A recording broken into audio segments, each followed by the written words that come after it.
হোলি রাতে মালদা শহরের বুকে চলল গুলিবিদ্ধ হলেন এক ব্যক্তি। শনিবার রাতে ঘটনাটি ঘটেছে মালদা শহরের ১৩ নম্বর ওয়ার্ডের সদরঘাট পুরাটুলি এলাকায়। জানা গেছে গুলিবিদ্ধ ব্যক্তির নাম বিপ্লব ঘোষ, বাড়ি সদরঘাট পুরাটুলি এলাকায়। শনিবার হোলির রাতে তিনি দোকানে জিনিস কিনতে যাচ্ছিলেন। ওই সময় এলাকায় একদল যুবক গন্ডগোল করছিল। কী কারণে গন্ডগোল তা শুনতে গিয়ে তিনি গন্ডগোলকারীদের রোষানলে পড়েন।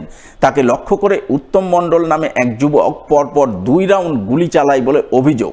একটি গুলি লাগে বিপ্লব ঘোষের বাম হাতে।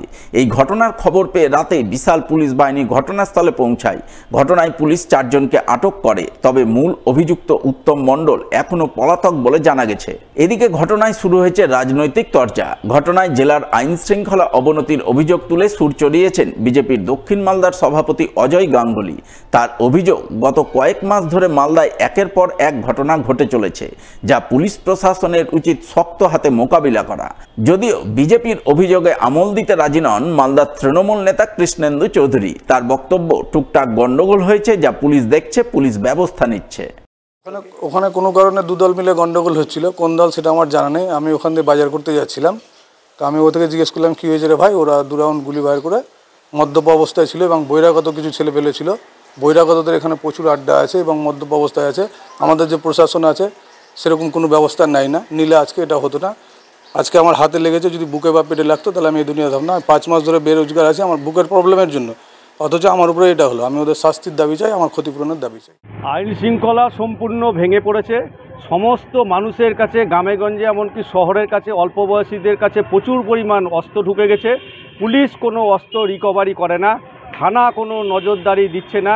চারিদিকে শহর জুড়ে সমস্ত জায়গায় গ্রামেগঞ্জে শুকনা নেশার দ্রব্য, চরস গাঁজা ভরে গেছে, ব্রাউন সুগার, এবং সর্বোপরি পশ্চিমবঙ্গ সরকারের পাউচের যে মদের ব্যবস্থা, সেইটা শহর থেকে গ্রামাঞ্চলে সমস্ত জায়গায় ছড়িয়ে যাওয়ার পরে সমস্ত কিছু একসঙ্গে হওয়ার পর মানুষকে মারার জন্য ব্যস্ত হয়ে পড়েছে। এবং মালদাতে যেটা বিহারের কালচার ছিল, সেই কালচার কিন্তু বিগত 2-3 মাস ধরে একবারে শ্যুট আউট হচ্ছে এবং মানুষ মারা যাচ্ছেন। পুলিশ প্রশাসনকে এখনও আমরা বলছি, মানুষ যেন নিজেদের হাতে প্রশাসনের ব্যবস্থা না তুলে নেন, তার আগেই আপনারা কঠোর থেকে কঠোর পদক্ষেপ নিন। সারা দেশে হোলি উদযাপন হয়েছে, সেখানে টুকটাক গন্ডগোল হয়, সব জায়গায় হয়।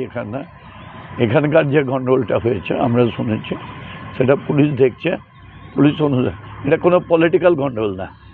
হয়তো লোকাল যা হয় গন্ডগোল, সেটা পলিটিক্যালে হয়নি, আদার্স গ্রুপ বাজিয়ে হয়নি। এটা পুলিশ দেখছে, পুলিশ অ্যাকশন নিচ্ছে। আদিবাসী যুবতীকে ধর্ষণের ঘটনায় অভিযুক্তের ফাঁসির দাবিতে মালদার বামুংলা থানা ঘেরাও করে বিক্ষোভ কর্মসূচি আদিবাসী সেঙ্গেল অভিযানের। রবিবার দুপুরে মালদার বামুংলা থানার মূল ফটকের সামনে আদিবাসী সম্প্রদায়ের মানুষজনেরা হাতে প্লেকার্ড নিয়ে অভিযুক্তের ফাঁসির দাবিতে সোচ্চার হন। ঘটনাক্রমে জানা গেছে, গত বুধবার বাড়ি ফাঁকা পেয়ে বামুংলা থানার একটি গ্রামের আদিবাসী এক যুবতীকে তার ইচ্ছের বিরুদ্ধে অভিযুক্ত যুবক ধর্ষণ করে বলে অভিযোগ। যদিও অভিযোগের পরিপ্রেক্ষিতে পুলিশ অভিযুক্তকে গ্রেপ্তার করে। এদিকে আদিবাসী সংগঠনের দাবি, গ্রেপ্তার করলে নয়, দিনে দিনে আদিবাসীদের উপর ধর্ষণ অত্যাচার বেড়েই চলেছে, তাই ধর্ষকদের ফাঁসি দিতে হবে। এই দাবিতে ঘণ্টাখানেক জোরদার আন্দোলন চলে থানার মূল ফটকের সামনে। 12 তারিখে এক আদিবাসী তরুণীকে ক্লাস 19 বছরে মাধ্যমিক দিয়ে তিনি 12 তারিখে ধর্ষণ হয়েছেন। ধর্ষকের নাম হচ্ছে আরিফ মিয়া।